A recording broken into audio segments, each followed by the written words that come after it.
Hello students, how are you? As you know, in my previous video, I have completed chapter number 7, the ransom of the red chief, जिसमें आपको याद होगा कि किस प्रकार से दो किडनैपर एक लड़के की किडनैपिंग का प्लान करते हैं, लेकिन वो जो है इतना शरारती लड़का होता है कि रैंसम मिलने से तो दूर उन्हें बल्कि रैंसम जो है देनी पड़ जाती है उसे वापस करने के लिए उसके पिता को, ताकि वो और ज़्यादा उससे परेशान ना हो। ये चैप्टर नंबर 7 जो कि हम लोगों ने कंप्लीट कर लिया था। आज मैं इसके क्वेश्चन आंसर्स वगैरह आपको करवाऊंगी। क्वेश्चन आंसर्स है, बुक वर्क है, ये सब चीज़ें मैं आप लोगों को करवाऊंगी। तो I request you all to take out page number 93, B question first part, parents dote on such rowdy kids. पहला क्वेश्चन है, who said this to whom। इसका आंसर मैं आप लोगों को बताने वाली हूँ। Sam said this to Bill. ये शब्द सैम ने कहे थे बिल के लिए। मैं आप लोगों को आंसर प्रोवाइड करवा रही हूँ। बी पार्ट का है, येस द मिस्चीव्स of the kid made them to say this. मिस्चीव्स of the kid made them to say this. C part का आंसर है, the speaker was certain because the kid was very mischievous and very difficult to handle. Second question, A part, Bill said these words when Sam was going to post the letter. B part, the speaker was hit by a sling and was about to burn by the kid. आप लोग देख सकते हो। C question का answer है, the speaker seemed frightened to be alone because the kid was hitting him again and again.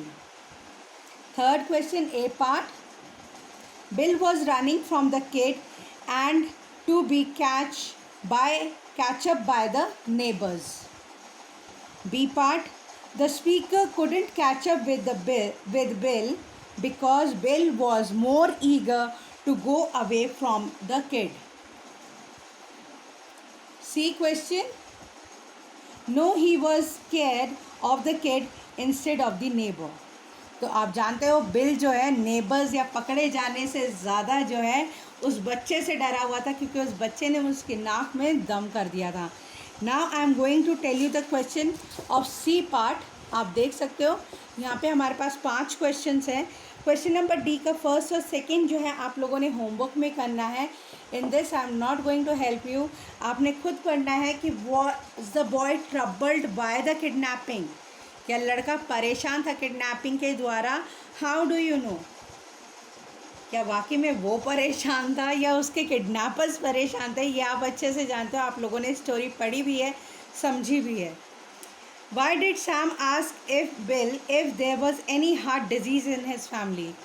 याद होगा कि जब बिल झाड़ियों में से बाहर आया था और वो सैम से बात कर रहा था, वो लेटर पोस्ट करके वापस आया था, तब की ये लाइन है। ये लाइन जो है आपको दे रखी है पेज नंबर 91 पे, जहाँ पे आप पढ़ के इस का आंसर फाइंड आउट कर सकते हैं, लिख सकते हो। तो कि भाई वहाँ पे आप वो पूछते भाई आप में से किसी को हार्ट डिजीज़ तो नहीं है, तो क्यों उसने ऐसा पूछा, ये क्वेश्चन का आंसर जो है आप लोगों ने खुद ने देना है। काफ़ी इंटरेस्टिंग स्टोरी थी, लंबी ज़रूर थी लेकिन इंटरेस्टिंग थी। अब मैं आपको सी पार्ट के 5 क्वेश्चंस के आंसर मैं आप लोगों को बताने वाली हूँ। तो पहले क्वेश्चन का आंसर है, Sam and bill first choose their target and followed the kid that they would kidnap. They chosen the village child instead of a town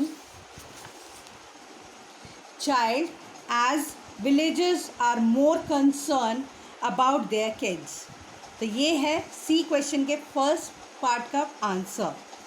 C question के बी सेकेंड पार्ट का answer मैं आप लोगों को बताने वाली हूँ। The boy treated bill very badly. Firstly, the boy made scratches on bills face. पहला इंसिडेंस था उसके साथ। Second, then he kicked Bill very hard.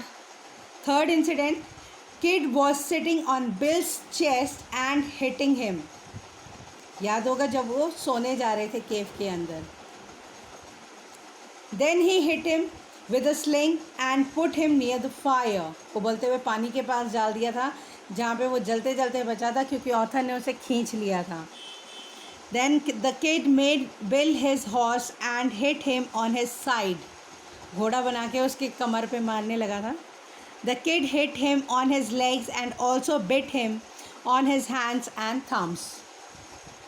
Like this the boy troubled Bill. तो ये कुछ इंसिडेंट्स मैंने आपको बताए हैं, 6 इंसिडेंट्स मैंने आप लोगों को बताए हैं जो कि जिस तरीके से उस किड ने जो है बिल को परेशान किया था. थर्ड क्वेश्चन का जो आंसर है वो हमें मिलेगा पेज नंबर 90 पे. मैं आप लोगों को पेज नंबर 90 खोलने के लिए रिक्वेस्ट करना चाह रही थी. Page number 90 please open up. इसमें वो लेटर के बारे में पूछा गया कि हमें वो लेटर जो है डिस्क्राइब करना है.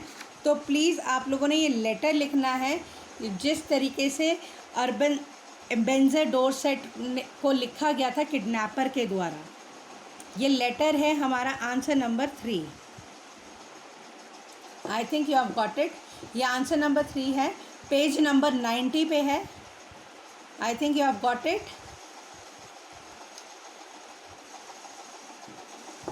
Answer number 4, Ebenezer Dorset reacted very normally to the kidnapping of his son. He wasn't worried because he knew no one could tackle his son easily. क्योंकि वो एबेंजर इतना वरिड नहीं था क्योंकि वो जानता था कि उसके बेटे को हैंडल करना जो है आसान बात नहीं है. When they took the boy back to his house, the kid started howling and crying. They gave Dorset $250 and ran away very fast from there. ये था आंसर नंबर 5. आप लोगों के लिए मैं दोबारा पढ़ देती हूँ. When they took boy back to his house, the kid started howling and crying. They gave Dorset $250 and ran away very fast from there. ये था answer number 5. Now I am going to tell you the book work of this chapter. Please open up the page number 94. Page number 94. तो यहाँ पे हमें जो है जिरेंट form भरना है.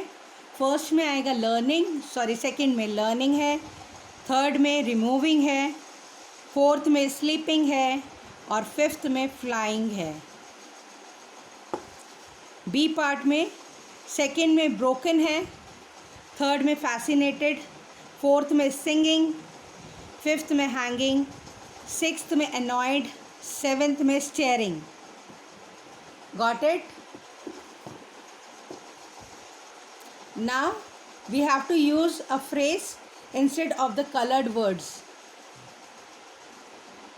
आप लोग देख सकते हो इन कलर्ड वर्ड्स की जगह पे, जैसे फर्स्ट वाले में एग्जॉस्टेड है, एग्जॉस्टेड की जगह हम यूज़ कर सकते हैं यूज़ अप. सेकेंड वाले में है कैलकुलेट, उसकी जगह हमने यूज़ किया है एड अप. थर्ड वाले में है पेसिफाई, उसकी जगह हमने लिखा है काम डाउन. फोर्थ वाले में है रिजेक्टेड, उसकी जगह है टर्न डाउन.